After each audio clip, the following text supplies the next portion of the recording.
بسم اللہ الرحمن الرحیم الصلاة والسلام علیک یا نبی اللہ وعلی آلک واصحابک یا نور اللہ۔ میرے ساتھ مل کر ایک مرتبہ اعتکاف کی نیت بھی کر لیں۔ اس کا یہ فائدہ ہوگا جب تک آپ مسجد میں تشریف فرما رہیں گے، دیگر عبادات کے ساتھ ساتھ آپ کو نفلی اعتکاف کا ثواب بھی ملتا رہے گا۔ آئیے مل کر پڑھ رہے ہیں نویت سنت الاعتکاف۔ نویت سنت الاعتکاف۔ پیارے محترم اور قابل احترام میرے معززین سامعین، اللہ سبحانہ تعالیٰ کا کروڑ شکر ہے کہ اس نے ایک مرتبہ پھر اپنے گھر مسجد میں ہم سب کو حاضری کی توفیق عطا فرمائی، اور وقت کے اندر آپ سب تشریف لائے ہیں۔ مبارکباد کے مستحق ہیں کہ نبی کریم صلی اللہ علیہ وسلم کی جو تعلیمات ہیں اس میں یہ بھی ہے کہ جمعے کے لیے جلد از جلد مسجد پہنچو۔ تو اول وقت میں شرکت کرنا، حاضر ہو جانا، یہ بہت بڑی سعادت ہے۔ پیارے بھائیوں، جیسا کہ آپ کے علم میں ہے کہ یہ جمعۃ المبارک جمعۃ الوداع بھی ہے۔ یہ رمضان کریم کے حوالے سے یہ رمضان کریم میں آخری جمعہ اس رمضان میں ہوگا۔ اگلے ماہ رمضان اگر سال جب آئے گا، کیا پتہ زندگی کا، کیا بھروسہ زندگی کا۔ رمضان تو ہر بار آتا ہے، کیا پتہ ہم ہوں گے یا نہیں، دنیا میں ہوں گے یا قبر میں ہوں گے، اس کا ہمیں علم نہیں۔ تو آج جو ہمارا بیان کا جو موضوع ہے وہ یہی ہے، الوداع ماہ رمضان۔ پیارے بھائیوں، حدیث پاک میں آتا ہے، نبی کریم صلی اللہ تعالی علیہ وآلہ وسلم نے ارشاد فرمایا کہ تمہارے درمیان وہ مہینہ آیا جس کا نام ماہ رمضان ہے۔ رمضان کا مہینہ آ گیا جو بے شک نہایت ہی بابرکت مہینہ ہے۔ اس میں اللہ سبحانہ تعالیٰ نے بڑی برکتیں عطا فرمائی ہیں۔ مفتی صاحب اس کی شرح میں فرماتے ہیں کچھ ایسی برکتیں ہیں جو ہمیں حصی طور پر یعنی محسوس کر لیتے ہیں، جنہیں ہم دیکھتے بھی ہیں۔ مثال کے طور پر مساجد میں برکت ہو جاتی ہے، نمازیوں کی تعداد میں اضافہ ہو جاتا ہے، اور مسلمانوں کے رزق میں اللہ پاک اضافہ کرواتا ہے۔ یہ ظاہری طور پر ہمیں نظر آنے والی برکتیں، اس کے علاوہ اور کچھ برکتیں اس کی غیبی ہیں جو ہمیں نظر نہیں آتی، جیسے اللہ سبحانہ تعالیٰ نے رمضان کریم کی برکت سے جنت کے دروازے ہمارے لیے کھول دیے، جہنم کے دروازے بند کر دیے کہ ایک نیکی کرے 70 نیکیاں ملتی ہیں۔ رحمت کے دروازے کھلے، آسمان کے دروازے کھلے، شیطان کو جکڑ دیا گیا۔ یہ بھی برکات ہیں، لیکن یہ ہمیں غیبی طور پر ہمیں نظر نہیں آتی۔ اس کے علاوہ اور بھی بہت ساری برکات ہیں۔ تو یہ بہت بابرکت مہینہ ہے۔ مفتی صاحب فرماتے ہیں جو بابرکت چیز ہوتی ہے انسان کے لیے مفید چیز ہو، اس کے آنے کی ایک تقاضا انسانیت ہے۔ ایک انسان جو ہے، ایک وجود اس کا، اسے خوشی محسوس کرتا ہے کہ ہمارے لیے فائدے والی چیز ہمیں مل رہی ہے۔ جس طرح ہمیں رمضان کے آنے کی خوشی ہوتی ہے، تو جس چیز کی آنے کی خوشی ہوتی ہے پیارے بھائیوں، اس کے جانے کا غم بھی ہوتا ہے۔ یہ اصول ہے کہ جس کے آنے پر آپ کو مسرت ہو گئے، آپ کے دل کھل اٹھے، جب وہ جدا ہوتا ہے تو آپ رنجیدہ بھی ہو جاتے ہیں۔ اب یہ مبارک مہینہ ہم سے جدا ہونے والا ہے پیارے بھائی، اگلی دفعہ یہ ضرور آئے گا۔ کسی شاعر نے کیا حکم فرمایا، جب گزر جائیں گے ماہ یاران، جب گزر جائیں گے ماہ یاران، تیری آمد کا پھر شور ہوگا، کیا میری زندگی کا بھروسہ، الوداع الوداع ماہ رمضان۔ تو پیارے بھائی، رمضان کریم میں تو پھر لوٹ کر آنا ہے، لیکن ہم میں سے بہت سارے لوگ نہیں۔ آپ نے دیکھا ہے، گرد و نواح دیکھ لیں، انسان اپنی موت کو جو ہے وہ مانتا نہیں۔ حالانکہ دیکھ لیں پچھلے برس کتنے لوگ ہمارے ساتھ تھے جو اب کی بات نہیں، ہماری فیملیز میں کتنی موت کی ہوئی ہیں۔ روز ہم جنازوں کے اعلان سنتے ہیں پیارے بھائیوں، اسی طرح ہمارا بھی ہونا ہے۔ تو یہ وہ وقت ہے کہ جو انسان اپنے اندر رمضان کی غم کی کیفیت کو طاری کرے کہ رمضان کریم جدا ہو رہا ہے، کیا پتہ اگلے سال میں ہوں گا یا نہیں ہوں گا، دنیا میں ہوں گا یا قبر کے اندر ہوں گا۔ اس کیفیت کو انسان اپنے اندر جب طاری کرتا ہے تو پیارے بھائیوں کہ جو دن رہ جاتے ہیں اس کو غفلت میں نہیں گزارتا. مقصد یہ ہوتا ہے الوداع جمعے کی اس کیفیت کو طاری کرنے کا کہ ہم اگر غفلتیں ہم سے ہو چکی ہیں، اگر سستیاں ہو چکی ہیں، تو آئندہ جو اس کے دن باقی ہیں پیارے بھائیو 2 سے 3 دن جو اس کے باقی ہیں اس میں ہم غفلت نہ کریں، بلکہ اس ماہ مقدس کی برکتوں سے فائدہ حاصل کرتے ہوئے زیادہ سے زیادہ اپنے لیے ذخیرہ آخرت جمع کر لیں، خزانہ جمع کریں، نیکیاں جمع کر لیں. رمضان میں پیارے بھائیوں اگر عمومی طور پر دیکھا جائے تو 3 قسم کے لوگ ہوتے ہیں. اب ہم نے یہ دیکھنا ہے کہ ہم کون سی قسم میں ہیں، ان تینوں میں سے ہماری قسم کون سی ہے. پہلی قسم پتہ ہے کون سی ہے پیارے بھائیوں؟ رمضان میں مسلمانوں کی بات ہو رہی ہے. وہ مسلمان جو بالکل روزہ رکھتے ہی نہیں، نہ نماز، نہ روزہ، نہ تراویح، نہ ذکر، نہ قرآن کی تلاوت، نہ رمضان کی روزی. یہ ایک قسم ہے. دوسری قسم ہے کہ لوگ روزہ بھی رکھتے ہیں، نماز بھی پڑھتے ہیں، تراویح بھی پڑھتے ہیں، قرآن کی تلاوت بھی کرتے ہیں، لیکن اس کے ساتھ ساتھ جھوٹ بھی بولتے ہیں، نیک اعمال بھی کرتے ہیں، روزہ رکھتے ہیں، بدنگاہی بھی کرتے ہیں، نامحرموں کو دیکھتے بھی ہیں، یعنی ان کے گناہوں کا سلسلہ بھی جاری رہتا ہے اور نیک اعمال کا سلسلہ بھی جاری رہتا ہے. یہ دوسری قسم. اب تیسری قسم ہے ان لوگوں کی جو گناہوں سے بچنے کی بھرپور کوشش کرتے ہیں کہ ہم سے گناہ نہ ہو جائے. وہ جھوٹ نہیں بولتے، سچ بولتے ہیں. وہ کم نہیں بولتے، پورا ناپ کر دیتے ہیں. اور اس کے ساتھ ساتھ نماز، روزہ، ذکر و اذکار، تراویح کی پابندی فرماتے ہیں. وہ غیبتیں نہیں کرتے بلکہ قرآن کی تلاوت کرتے ہیں. وہ گنگناتے نہیں ہیں بلکہ اللہ پاک کا ذکر کرتے ہیں. وہ تہمتیں نہیں لگاتے بلکہ اللہ سبحانہ تعالیٰ کے پیارے حبیب پر درود پڑھتے ہیں. ہم نے غور کرنا ہے پہلے بھائی 3 اقسام میں نے بیان کی. ہم کس کیٹیگری میں آتے ہیں؟ ہم سب مسجد میں موجود ہیں. پہلی قسم میں تو نہیں. ہم پہلی قسم کون سی تھی؟ جو نہ نماز پڑھتے ہیں نہ روزہ رکھتے ہیں. اب 2 باقی بچی. ایک وہ ہے جو روزے بھی رکھتے ہیں، نماز بھی پڑھتے ہیں، ساتھ گناہ بھی کرتے ہیں. اور ایک وہ ہیں جو نماز پڑھتے ہیں، روزہ رکھتے ہیں لیکن گناہ نہیں کرتے، گناہوں سے بچتے ہیں. ہم کون سی قسم ہیں؟ اگر ہم یہ تیسری قسم جو گناہوں سے بچنے والے لوگوں کی ہے تو پھر تو ہم مبارکباد کے مستحق ہیں. اور اگر ایسا نہیں ہے تو پیارے بھائیوں ہمیں پھر ڈر جانا چاہیے. جی ہاں پیارے بھائیوں، اللہ کے پیارے نبی محمد عربی صلی اللہ تعالی علیہ وآلہ وسلم نے ارشاد فرمایا اس شخص کی ناک خاک آلود ہو جائے. خاک آلود ہونے سے مراد علماء کرام فرماتے ہیں وہ ذلیل و رسوا ہو جائے. کون؟ جس نے اپنی زندگی کے اندر رمضان کریم کو پایا اور پھر اپنی بخشش نہ کروا سکا. یہ بخشش نہ کروا سکتا. پیارے بھائیوں یہ رمضان چند گھڑیوں کا مہمان رہتا ہے.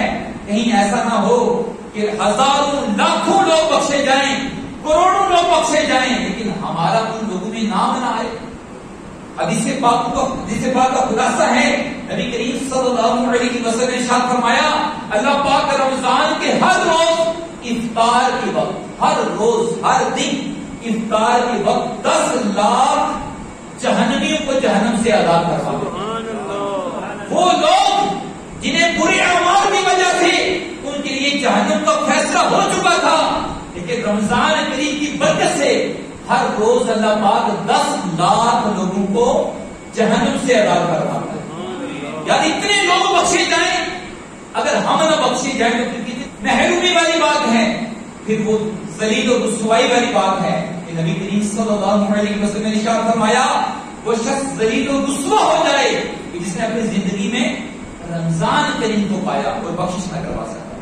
اس لیے ہمیں غم کی کیفیت طاری کرنی ہے پیارے بھائیوں. تو افسوس کہ ہم رمضان کریم میں جس طرح کا حق تھا رمضان کریم کا نیک اعمال کرنے کا اس طرح نہ کر سکے، اس کی نہ اس طرح عزت کر سکے، نہ احترام کر سکے، نہ عبادات کر سکے. صحیح معنوں میں جو روزے کا حق ہے وہ ادا نہیں ہوا. ہمیں شرمندہ بھی ہونا چاہیے.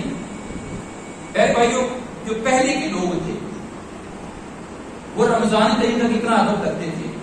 روایتوں کا خلاصہ ہے پہلے کے لوگ 6 مہینے تک، رمضان آنے سے پہلے 6 مہینے تک دعائیں مانگ کر رمضان کریم کا انتظار کرتے تھے. وہ دعا کے 6 مہینے پہلے سے انتظار شروع ہو جاتا تھا. دعا کرتے تھے اللہم بلغنا رمضان، اللہم بلغنا رمضان، اے اللہ ہمیں رمضان سے ملا دے، اے اللہ ہمیں رمضان سے ملا دے، رمضان سے پہلے ہمیں موت نہ دینا ہے، اللہ رمضان کے روزے نصیب کروا دے۔ 6 مہینے تک ان کی کیفیت ہوا کرتی تھی، اور پھر رمضان کریم جب آتا تو خوب عبادتیں کرتے، روزے رکھتے، تراویح پڑھتے، ذکر و اذکار کرتے، قرآن پاک کی تلاوتیں کرتے۔ جب رمضان رخصت ہو جاتا تو غم کی کیفیت ان لوگوں پر طاری ہو جاتی، جس کے غم کے اندر میرے بھائیوں 5 مہینے افسردہ رہتے کہ رمضان جا چکا ہے۔ پھر جب یہ 5 مہینے یہ اور رمضان کا 6 مہینے گزرتے تو پھر انہیں آس لگ جاتی کہ رمضان آ رہا ہے، رمضان آ رہا ہے۔ لیکن آج ہمارے اندر یہ کیفیت نہیں ہے میرے بھائی۔ ہم اگر غور کریں، اپنا جائزہ لیں تو ہمارے بہت بڑی تعداد ہے، ہم ان لوگوں میں شامل۔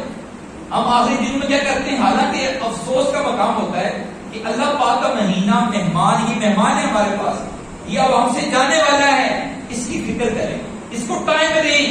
لیکن رمضان آپ کو بہت بڑا کوئی عزیز، آپ کا رشتے دار، آپ کو بہت زیادہ جس سے آپ پیار کرتے ہیں، جس سے آپ بہت چاہت رکھتے ہیں، وہ آپ کے پاس آیا ہو، اس نے بتا دیا ہو کہ میں 2 دن بعد یا 3 دن بعد چلا جاؤں گا، تو پھر ہم کیا کرتے ہیں؟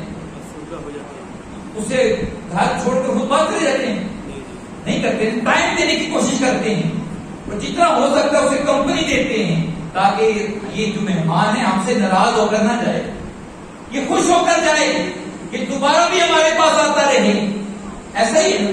لیکن ہماری کیفیت دیکھیے رمضان سے محبت کی کیسی ہے کہ ہمارے رمضان کے اندر آخری دنوں میں ہمارے بازار بھرے ہوتے ہیں، ہونا تو یہ چاہیے تھا کہ مسجد میں بھی ٹائم لیتے، ذکر و اذکار میں ٹائم لیتے۔ یار رمضان کی پہلے ہم جو سستیاں ہو گئی ہیں، اب وہ سستیاں ختم کرنی ہیں۔ پہلے جو ہم سے غفلت ہو گئی ہے وہ غفلت ختم کرنی ہے، اب اپنے اندر عبادت کی چستی پیدا کرنی ہے۔ لیکن نہیں، ہم بازاروں کی رونق بن رہے ہوتے ہیں، پارکوں کی رونق بن رہے ہوتے ہیں، تو پہلے بھائی ایسا نہیں کرنا۔ لیکن ضرورت کی چیز ہے، آپ نے لباس خریدنا ہے، بازار جانا ہے، عید کی شاپنگ کرنی ہے، کس نے منع کی ہے؟ جائز کام ہے، کریں، لیکن وقت پر کریں۔ یہ رمضان کی جو آخری لمحات ہیں ہم بازاروں میں کیوں گزاریں؟ ایسا نہیں کرنا چاہیے۔ کوشش کریں جنہوں نے ابھی تک شاپنگ نہیں کی وہ آج ہی کر لیں، آخری دنوں میں بالکل نہ کریں۔ اور رمضان کریم کو ٹائم دیں، قرآن کی تلاوت میں ٹائم دیں۔ کیا پتا پہلے بھائیوں موقع دوبارہ دے دیں۔ آج ایک نیکی کر لیں گے، کتنے نیکی کے برابر ہے؟ 70۔ آج آپ 1000 مرتبہ کلمہ شریف کا ورد کرتے ہیں، ذکر کرتے ہیں، لا الہ الا اللہ، 70,000 مرتبہ پڑھنے سے زیادہ ثواب ملتا ہے۔ عام دن میں ملے گی فضیلت؟ عام دن میں 70,000 بار پڑھیں گے تو ثواب ملے گا، اور رمضان میں 1000 بار پڑھیں 17,000 کا ثواب ملے گا۔ تو اس موقع سے ہمیں فائدہ اٹھانا ہے میرے بھائیوں، فائدہ اٹھانا ہے۔ اس کے لیے ہمیں کیا کرنا ہوگا کہ فضولیات ہیں اپنی جو پہلے کر سکتے ہیں انہیں پہلے ہی کر لیں، بعد میں نہیں۔ ہونا تو یہ چاہیے تھا کہ پہلے ہی ہم کر لیتے، لیکن ابھی بھی آخری دن ضائع نہ کریں۔ آخری دن جو ہے انہیں ہمیں عبادت میں گزارنا ہے۔ کسی شاعر نے کیا خوب فرمایا، غم میں ڈوب کر فرماتا ہے، قلب عاشق ہے اب پارا پارا، قلب عاشق ہے اب پارا پارا، الوداع الوداع ماہ رمضان، الوداع الوداع ماہ رمضان۔ جو رمضان کریم کے آنے کی خوشی کرتے ہیں ان کے بارے میں فرمایا جاتا ہے، تیرے آنے سے دل خوش ہوا تھا، تیرے آنے سے دل خوش ہوا تھا، اور ذوق عبادت بڑا تھا، اب دل پہ غم کا ہے غلبہ، الوداع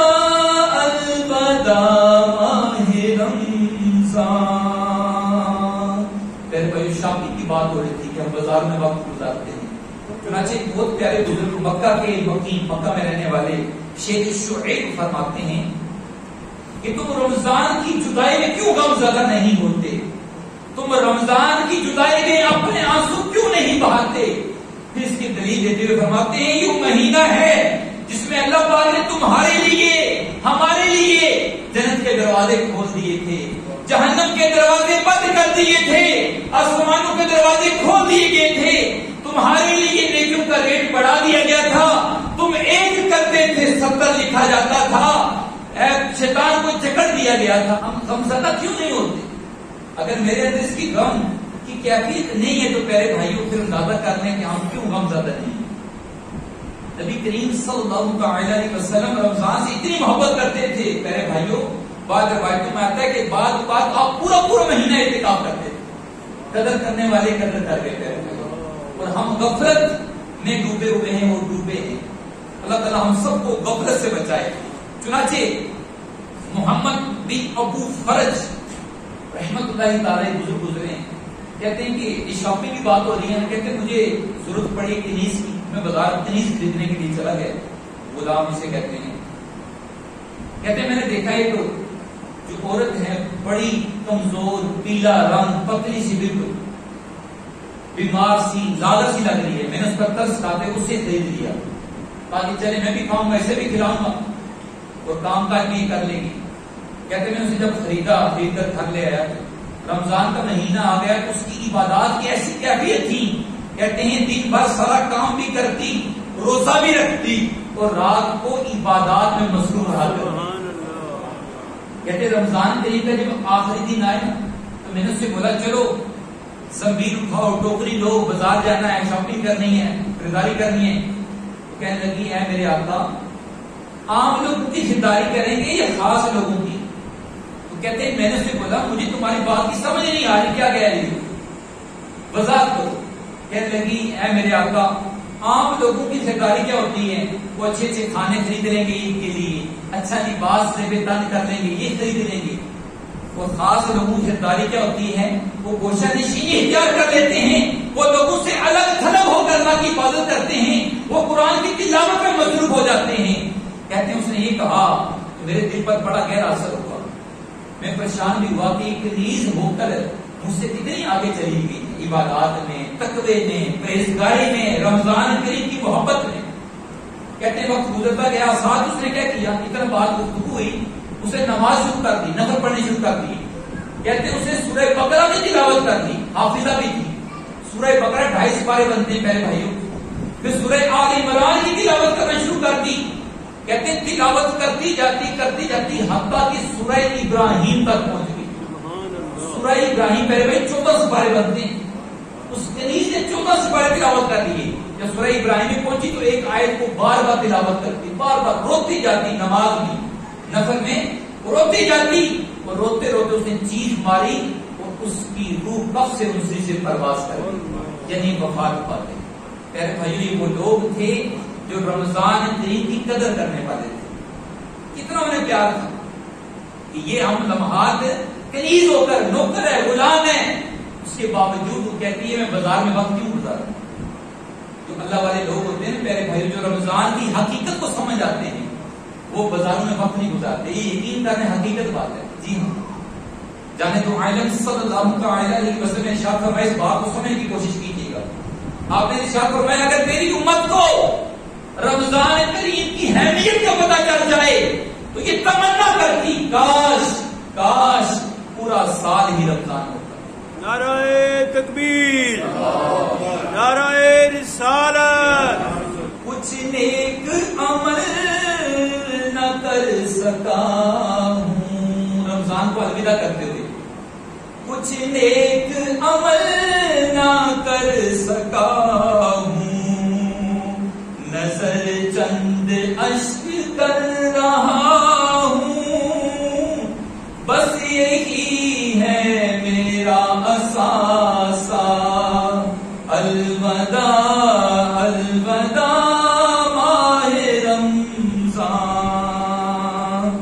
جب گزر جائیں گی 11 ماہ، جب گزر جائیں گے ماہ 11